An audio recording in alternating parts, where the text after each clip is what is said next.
Hey everybody, JD Vance here, live from my office in the White House complex and filling in for somebody who cannot be filled in for, but I'm going to try to do my best, my dear friend, the great Charlie Kirk.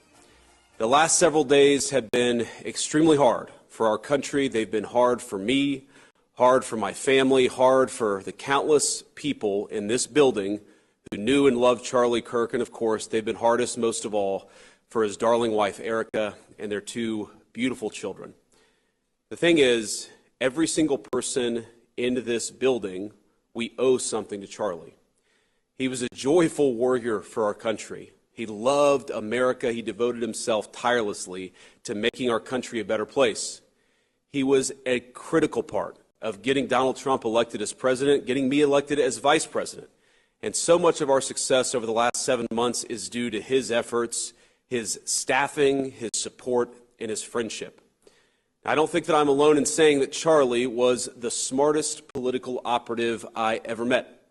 Everyone knew him as this fearless debater, this guy who would take the conservative message into hostile places and inspire younger generations to have courage. One thing that's hit a lot of those young Americans over the last week was how Charlie was there for them when others were not. When they were afraid to speak their minds, when they were afraid of what a professor would say, when they were afraid that they would be shouted down by their peers, Charlie was there, showing them that they could be courageous and that they could be bold. Charlie was a visionary. He was a luminary. He brought together people. He didn't just teach people how to speak. He didn't just teach people what to say. He didn't just teach people they could actually speak their mind on campus. He created a whole social network for an entire generation of young people. I know people who met their husband, who met their wife, who met the best man at their wedding at a TPUSA event. Because as you guys all know, it's not just about speaking our mind, it's about making friends along the way and creating that support network that won an election and that staffed the current federal government.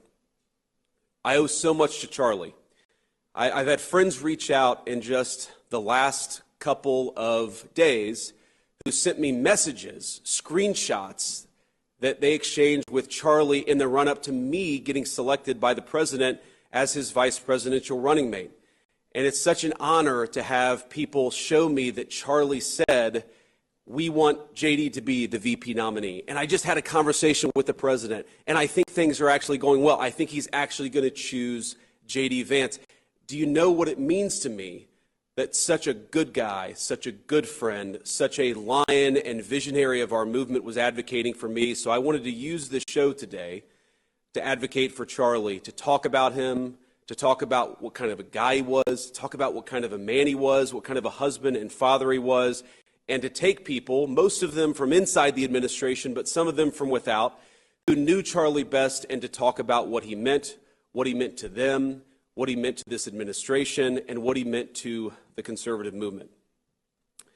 Now, I was very honored a couple of days ago, on September the 11th, 2025, to fly out to Utah, where Charlie was shot and killed, to meet his wife, to meet his mom and his dad, his sister, all just incredible people who didn't deserve to have this happen to them.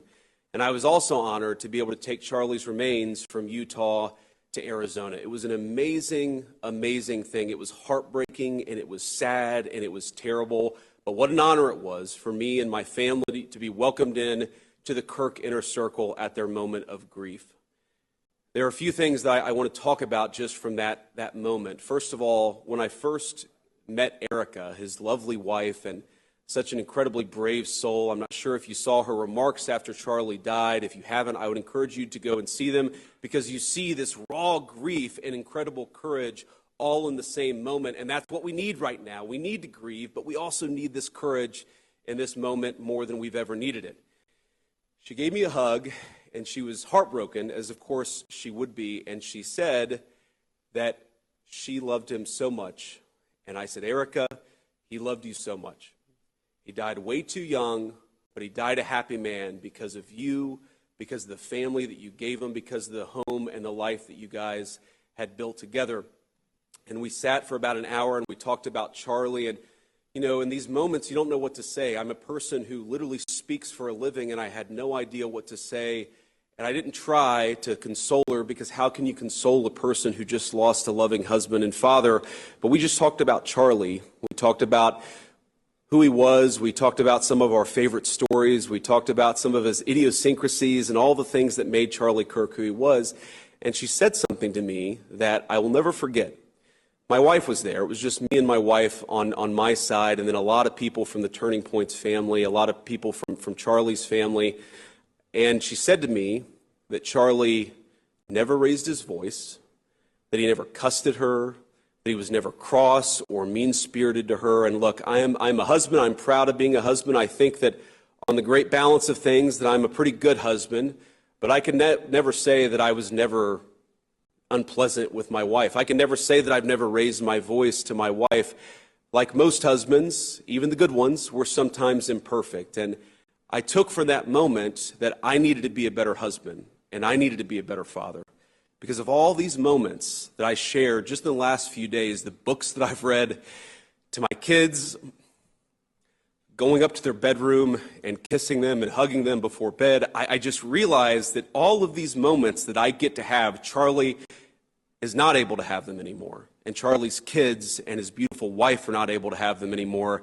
And maybe the best way that I can contribute and the best way that I can honor my dear friend is to be the best husband that I can be, to be the kind of husband to my wife that he was to his. You know, we talk all the time about the most important thing you could do is not vote for a particular candidate. It was to become, if you were a young man, a husband and a father. He talked about the joy that came from fatherhood, the joy that came from raising a family and being part of their growth and their development and all the incredible things that happen when you get to be a husband and father. And that is the way that I'm going to honor my friend, is to be the very best at that most important job that I can be. But that's not the only way that I'm going to honor Charlie. And there's going to be a lot of discussion over the next 2 hours of this radio program about what exactly that looks like. It's important, and Erica asked me this, to make sure that his movement, the movement that Charlie started, has to keep going. We have to build upon it. We have to add to it. We have to make sure that the next generation of young people feels confident and courageous to speak their mind and to speak the truth. We're going to talk about that. We're going to talk about why do we do this. Of course, we do this so that we can enact good public policy and take back our country. We're going to talk with senior officials of the administration about what we're trying to do to honor Charlie's legacy in that way. Of course, we have to make sure that the killer is brought to justice. And importantly, we have to talk about this incredibly destructive movement of left-wing extremism that has grown up over the last few years, and I believe is part of the reason why Charlie was killed by an assassin's bullet. We're going to talk about how to dismantle that and how to bring real unity that can only come when we tell the truth and everybody knows that they can speak their mind about the issues of the day without being cut down by a murderer's gun. We're going to talk about all of those things with friends of Charlie, with people in the administration, with people that he knew. You know, on a podcast a couple of months back, Charlie was asked about how he'd want to be remembered if he died. His answer: I want to be remembered for courage for my faith. That would be the most important thing. The most important thing is my faith, and that was Charlie. And in this dark moment for our country, I think that's the greatest lesson any of us can take from Charlie. To have faith in the Lord, and to be bold in how we glorify him. To be bold in our pursuits as Charlie was in his. So that's what we're going to spend a little bit of time doing this afternoon.